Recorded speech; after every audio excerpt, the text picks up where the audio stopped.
আসসালামু আলাইকুম এভরিওয়ান, কি অবস্থা সবার? এসএসসি 26 এর ভাইয়ারা, আজকে কোনো ইন্ট্রো না, আজকে আমরা সরাসরি চলে যাব আমাদের মূল ভিডিওতে। সো আমি মোহাম্মদ আবির হাসান, বর্তমানে পড়াশোনা করছি ঢাকা কলেজে। তো ভাইয়ারা, আজকে তোমাদেরকে বলবো হচ্ছে তোমরা কিভাবে আসলে ইসলাম শিক্ষাতে পূর্ণ নম্বর পাবে। দেখো, ইসলাম শিক্ষা কিভাবে পড়বে এবং কিভাবে তোমরা ভালো একটা নম্বর পাবে। ইসলাম শিক্ষা আসলে এমন একটা সাবজেক্ট যেটা তোমরা সারা বছর কখনোই পড়ো না। বিজিএস, আইসিটি, ইসলাম শিক্ষা, আমাদের এই টপ 3 সাবজেক্ট আমরা কখনোই হাত দিই না। এটা অটোমেটিকলি আমরা এক্সামের আগের রাতেই পড়ি মোটামুটি। তো দেখো, ইসলাম শিক্ষাতে আসলে কিভাবে তোমরা ভালো করবে এবং কিভাবে পড়বে, আসলে মেইন টপিক হচ্ছে তোমরা আসলে কিভাবে পড়বে। সবকিছু মিলাই আসলে কোথায় থেকে কিভাবে কোশ্চেন আসে, এই জিনিসগুলো আসলে বুঝবে কিভাবে। তো দেখো, তোমাদের মতো কিন্তু আমিও ইসলাম শিক্ষাতে কিন্তু সারা বছরই তেমন কিছু পড়ি নাই। ওই পরীক্ষার আগের রাতে বা আগের দিন যেভাবে যেটুকু টাইম পেয়েছিলাম আমরা, ওই টাইমটুকুতেই আমি আসলে বইটা কিভাবে রিডিং পড়ছিলাম এবং কিভাবে আসলে একটা ভালো মানে ভালোভাবে আসলে আমি পড়ছিলাম। তো সেই জিনিসটা আসলে আজকে তোমাদেরকে বলবো এবং তোমরা আসলে কিভাবে পড়বা সেটাই বলবো। তো দেখো, আমি ইসলাম শিক্ষাতে পাইছিলাম হচ্ছে 90, বাট আমার আশা ছিল আমি ইসলাম শিক্ষাতে কমসে কম 99 পাবো। তো আসলে এই জিনিসটা আমার সাথে একটা আনএক্সপেক্টেড ঘটনা ঘটে যায়, তো সেটাও তোমাদেরকে বলবো। তো চলো আমরা শুরু করি। তো দেখো, তোমাদের ইসলাম শিক্ষাতে মানে সাবজেক্ট কিন্তু মানে ইসলাম শিক্ষাতে যে পার্ট আছে, মোট 4-5টা অধ্যায় আছে। 5টা অধ্যায়ের পার্ট কিন্তু তোমাদের সম্পূর্ণ দেয়নি, তোমাদের কিন্তু কিছু কিছু পার্ট দিয়েছে, ঠিক আছে? সো আমি এখানে আসলে সম্পূর্ণগুলো তুলিনি, আমি এখানে তুলেছি হচ্ছে অনলি সেই পার্টগুলো যেগুলো আসলে তোমরা পড়লে সৃজনশীল কমন পাবে, মানে এখান থেকে মূলত সৃজনশীলগুলো আসবে। সো দেখো, আমাদের চ্যাপ্টার 1। আচ্ছা, এটার আগে আমি তোমাদেরকে বলি তোমরা আসলে কিভাবে পড়বে। সো দেখো, তোমাদের কিন্তু বই রিডিং দেওয়া লাগবে। মেন কথা, বই রিডিং এর কোনো বিকল্প নেই। সো তুমি এই ভিডিওটা যখনই দেখো না কেন, মনে করো এক্সামের আগের রাতেও দেখো বা এক্সামের একদিন আগে দেখো বা আমি যখন ছাড়ছি তখনই যদি দেখো, তুমি যখনই দেখো তুমি কিভাবে পড়তে বসবে। দেখো, প্রথমে তুমি তোমার যে গাইড বই আছে, এই গাইড থেকে তুমি মনে করো প্রত্যেকটা অধ্যায় থেকে, ধরো 5টা অধ্যায় থেকে তুমি chapter 1, chapter 2, chapter 3, chapter 4, chapter 5, এই 5টা চ্যাপ্টার থেকে তুমি 5টা করে সৃজনশীল রিডিং পড়বা। জাস্ট তোমাকে এখানে তোমার 30টা মিনিটও টাইম লাগবে না, তোমার হাইয়েস্ট 20 থেকে 25 মিনিট টাইম লাগবে। তো তুমি কি করবা, চ্যাপ্টার 1 থেকে, চ্যাপ্টার 2 থেকে, চ্যাপ্টার 3 থেকে, চ্যাপ্টার 4 থেকে, প্রত্যেকটা থেকে তুমি 5টা করে সৃজনশীল, গাইড থেকে 5টা করে সৃজনশীল, 5টি করে, ঠিক আছে?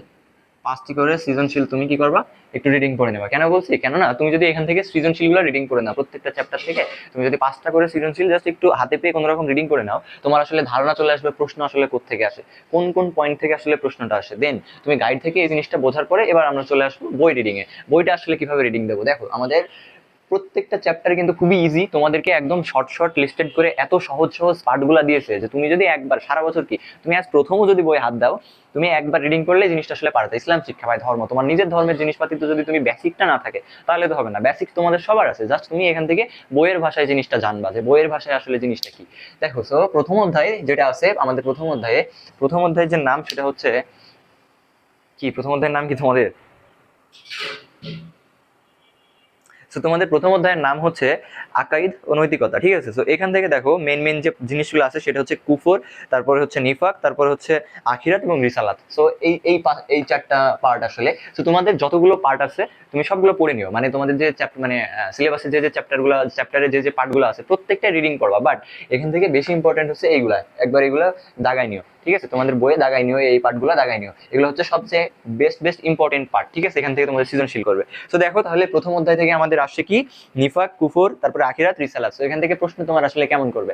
সো এখান থেকে তোমার প্রশ্ন করবে হচ্ছে টাইপ অফ এমন যে কুফর এবং কুফরি করার কি, কুফরির শাস্তি কি, তারপর নিফাক কি, নিফাকের শাস্তি কি। তোমাকে একটা লোক দেয়া থাকবে যে তার লোকের সাথে কোন চরিত্রটা আসলে যায়, কুফরি করা নাকি নিফাক করা, এবং এদের মধ্যকার হচ্ছে আসলে তাদের শাস্তি কি, আখিরাতে কি কি শাস্তি হবে। তারপরে হচ্ছে রিসালাত আর আখিরাতের যে ধারণা, এটা তো ক থেকে খ নম্বরে খুবই আসে যে রিসালাত কাকে বলে, আখিরাতের ধারণা কাকে বলে, খাতমে নবুয়াত কাকে বলে। সো এই টাইপের জিনিসগুলো আসে। সো তোমরা কি করবা, প্রথমত তোমরা এখানে পার্টগুলো রিডিং করে নিবা এবং রিডিং করার পরে প্রত্যেকটা আসলে ভালোভাবে রিডিং করার পরে তোমাদের যে গাইড আছে আবার গাইডে চলে যাবে। এখান থেকে রিডিং করার পর এবার ব্যাক চলে আসবে গাইডে এসে তোমার যে সৃজনশীলগুলো আর পড়ার লাগবে না, তুমি এবার ক খ নম্বর যে অনুধাবনমূলক প্রশ্ন থাকে, ক খ নম্বর শর্ট কোশ্চেন, ওগুলো রিডিং করবা এবং ওখান থেকে দেখবা শর্ট কোশ্চেনও কমন পেয়ে যাবা, ঠিক আছে? তো বেশি চাপ নেওয়ার কিচ্ছু নাই। আর এমসিকিউ তো এবার তোমরা 30-30 কনফার্ম পাবা, আমি এই নিয়েও ভিডিও দেবো ইনশাল্লাহ। কেননা তোমাদের পার্ট যেহেতু কমাই দিচ্ছে, এমসিকিউ এর ভিতর থেকেই করবে, তো আলটিমেটলি খুবই ইজি হবে। সো যাই হোক, এরপরে আমাদের আছে হচ্ছে চ্যাপ্টার 2 হচ্ছে শরীয়তের উৎস। সো শরীয়তের উৎস থেকে দেখো আসলে প্রশ্নটা কেমন আসে। শরীয়তের উৎস থেকে প্রশ্ন আসে ওই যে ধরো হচ্ছে আমাদের শরীয়তের উৎস থেকে আসবে যেমন যে সূরা আল মাউন, তারপরে হচ্ছে আল ইনশিরা, তারপর হচ্ছে যে 8 নম্বর হাদিস যেটা ব্যবসা সম্পর্কিত হাদিস ছিল, তারপরে 4 নম্বর বৃক্ষরোপণ সম্পর্কিত হাদিস, তারপর হচ্ছে ইজমা। ইজমা কি? তারপরে হচ্ছে ওই যে শরীয়তের যে নিয়মগুলো, শরীয়তের আসলে কোথা থেকে শরীয়ত মানে কোরআন শরীফের যে নিয়ম, তারপর হচ্ছে তোমার ওই যে ইজমা, তারপরে আরো যে 2-3টা নিয়ম ছিল মানে শরিয়া ছিল। তো ওই যে শরিয়া বা বিধান সবগুলোর মধ্যে তোমাকে আসলে ফাইন্ড করতে বলবে যে এইটা কোনটার সাথে সাদৃশ্যপূর্ণ, এটা ব্যাখ্যা করো, বা ইসলামের যে 3 নম্বর শরিয়াটা সেটা তুমি ব্যাখ্যা করো। তো এই টাইপের কিছু প্রশ্ন তোমার কিন্তু সৃজনশীল আসবে। সো এই জন্য তুমি হচ্ছে প্রথমে সম্পূর্ণ পার্ট অর্থাৎ চ্যাপ্টার 2 এ যে যে পার্টগুলো তোমার আছে সম্পূর্ণ রিডিং পড়ার পরে তোমার যেটা যেটা সবচেয়ে মেন ইম্পর্টেন্ট সেটা হচ্ছে আমাদের সূরা আল মাউন, তারপরে হচ্ছে আল ইনশিরা, তারপরে হচ্ছে 8 নম্বর হাদিস এবং 4 নম্বর হাদিস। সো সৃজনশীলে তোমরা যদি হাদিসগুলো লিখতে পারো এবং সেখান থেকে সুন্দরভাবে লিখে আসতে পারো, মনে করো প্রত্যেকটা সৃজনশীল তোমাকে ধরো হাদিস সম্পর্কিত সৃজনশীল দিচ্ছে, তুমি এই হাদিসটা তুমি লিখে আসবা, তুমি এই হাদিস সম্পর্কিত সুন্দরভাবে লিখবা নীল কালি দিয়ে লেখার পরে, মানে হাদিসটা উল্লেখ করার পরে তারপরে তুমি কালো কালি দিয়ে সুন্দরভাবে বর্ণনা দিবা। তো এই জিনিসগুলো যদি তুমি ভালোভাবে লিখে আসতে পারো সৃজনশীলে তোমরা ফুল নম্বর পাবে ইনশাল্লাহ। সো এরপর আমাদের চ্যাপ্টার 3 খুবই ইম্পর্টেন্ট। চ্যাপ্টার 3 কি? ইবাদত। ইবাদত থেকে কি কি আসবে? সালাত, সাওম, জাকাত। সালাত, সাওম, জাকাত। সো এই 3টা পার্ট তুমি খুব ভালোভাবে পড়ে নিবা, আর বাকি পার্ট যেগুলো আছে সেগুলো রিডিং করে নিবা। বাকি পার্টগুলো বেশি ইম্পর্টেন্ট না, বাট এখান থেকে তোমাকে প্রশ্ন আসবে আর কি।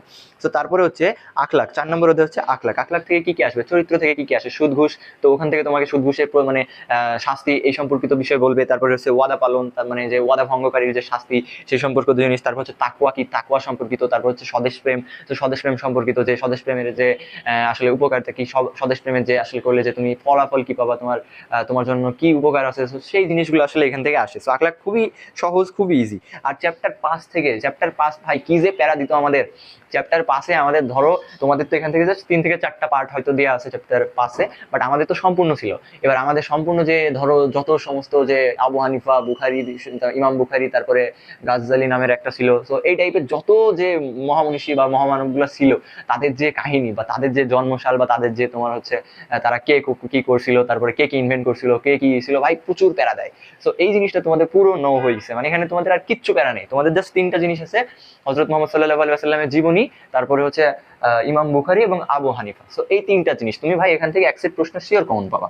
এক সেট কি, তুমি এখান থেকে 2 সেট প্রশ্ন দিয়ে দিতে পারে। সো এখান থেকে তুমি এক সেট লিখবা, অবশ্যই লিখবা। সো এই জন্য তুমি কি করবা, মুহাম্মদ সাল্লাল্লাহু আলাইহি ওয়াসাল্লামের জীবনীটা তো তোমরা সবাই জানো, জাস্ট আর একটু ভালোভাবে পড়বা, এবং ইমাম বুখারী এবং আবু হানিফা এই 2টা জিনিস একটু পড়ার আছে। তো তোমরা সময় পেলে এই 2টা জিনিস ভালোভাবে পড়ে নিবা, ঠিক আছে? তো যে যে জিনিসগুলো আসলে পড়লাম, বললাম যে এই চ্যাপ্টারগুলো ইম্পর্টেন্ট, এই থেকে তোমার প্রশ্ন আসতে পারে, তো সেইগুলো তোমরা দেখবা। তো তাহলে তোমাদের প্রথম কাজ কি, তুমি যখনই দেখো এই সম্পূর্ণ জিনিস রিভাইজ দিতে কিন্তু তোমার 8 ঘন্টাও টাইম লাগবে না, 8 ঘন্টারও কম সময় লাগবে। 5 থেকে 6 ঘন্টা টাইম দিলে তুমি পুরো ইসলাম বই একদম মুখস্থ করে ফেলতে পারবা, যে যে সহজ টপিক তোমাদের আসলে দিয়েছে। তো তোমার প্রথম কাজ কি, ভিডিওটা দেখার যখনই দেখবা তার পরবর্তীতেই তুমি হচ্ছে গাইডের প্রত্যেকটা চ্যাপ্টার থেকে তুমি 5টা করে সৃজনশীল কোনো রকম পড়বা, তুমি ধারণাটা নিয়ে নিবা, তারপর তুমি বইয়ে চলে আসবা। বইয়ে যতগুলো পার্ট তোমার দেওয়া আছে, ঠিক আছে, যে যে চ্যাপ্টারগুলোর পার্টগুলো তোমাদের হচ্ছে সিলেবাসে আছে সবগুলো রিডিং করবা। রিডিং করার পরে এই যে এই পার্টগুলো হচ্ছে বেশি করে পড়বা, অর্থাৎ এই যে যেখান থেকে সৃজনশীল আসার সম্ভাবনা বেশি এই পার্টগুলো বেশি করে পড়বা। এবং এমসিকিউ এর জন্য আমি ভিডিও দেবো ইনশাল্লাহ 5-6 মিনিটের, ওটা দেখলে এমসিকিউ আসলে একদম প্রপার হয়ে যাবে। সো এমসিকিউ এর আগে তোমাকে আসলে সিকিউটা এইভাবে লিখবা। সো শর্ট কোশ্চেন, এখান থেকে যদি বলি যে শর্ট কোশ্চেন আসলে কি এক্সট্রা পড়া লাগবে, ভাই শর্ট কোশ্চেনের জন্য কি এক্সট্রা পড়া লাগবে? না। শর্ট কোশ্চেনের জন্য কিভাবে পড়বা দেখো, বইটা সুন্দরভাবে রিডিং দেবা, বই থেকেই বুঝতে পারবা যে জ্ঞানমূলক আসলে কি। তারপরে তোমরা যে সৃজনশীল পড়বা, সৃজনশীলের যে ক নম্বর ওইগুলো শর্ট কোশ্চেন। তারপরে তোমরা দেখবে এক জায়গাতে সম্পূর্ণ যে জ্ঞানমূলক প্রশ্নগুলো তোমার গাইডে দেওয়া থাকে, যে সম্পূর্ণ জ্ঞানমূলক প্রশ্ন এক জায়গায় দেওয়া থাকবে, তো সেইগুলো জাস্ট রিডিং করে নেবা। এটা খুবই ইজি ভাই, ইসলাম পরীক্ষায় 90+ নম্বর পাওয়া খুবই ইজি। তো যাই হোক, এবার আমি বলি হচ্ছে আমার কাহিনীটা আসলে কি হয়েছিল, যে আমি আসলে এতটা ইসলাম যে ইসলাম শিক্ষা পরীক্ষায় আমি খুবই ভালো করবো। দেখো ইসলাম শিক্ষা পরীক্ষায় যখন আমি প্রথম এমসিকিউ দেখাই, আমার এমসিকিউ একদম 30-এ 30টা হয়ে যায়। আমি একদম 100% কনফিডেন্ট যে আমার এমসিকিউ 30-এ 30 হবে, কেননা এমসিকিউ এক্সাম যেভাবে বলছিলাম যে 2017 থেকে 18, 19, 20 এই বোর্ডগুলো পড়লে আসলে এমসিকিউ হুবহু কমন চলে আসে। তো আমার বেলাতেও আসলে আসছিল। তারপরে আমি ধরো এইভাবে যে বোর্ডগুলো মানে যতগুলো বই ছিল সবগুলো আমি ভালোভাবে পড়ছিলাম, বইগুলো রিডিং করছিলাম, তারপরে সেখান থেকে বোর্ডের যত এমসিকিউ ছিল পড়ছিলাম। তো মোটামুটি আমার এমসিকিউ ভালোভাবে হয়। এবার আমি তো সিকিউ যখন হাতে পাই, সিকিউ তো আমি ধোঁয়ায় লিখবো, এমসিকিউ যেহেতু 30 হয়ে গেছে, সিকিউ কেন পারবো না। বাট সিকিউ এর যে আমার একটা সমস্যা হয়ে যায়, আমি CQ a proper time maintain করতে পারি না।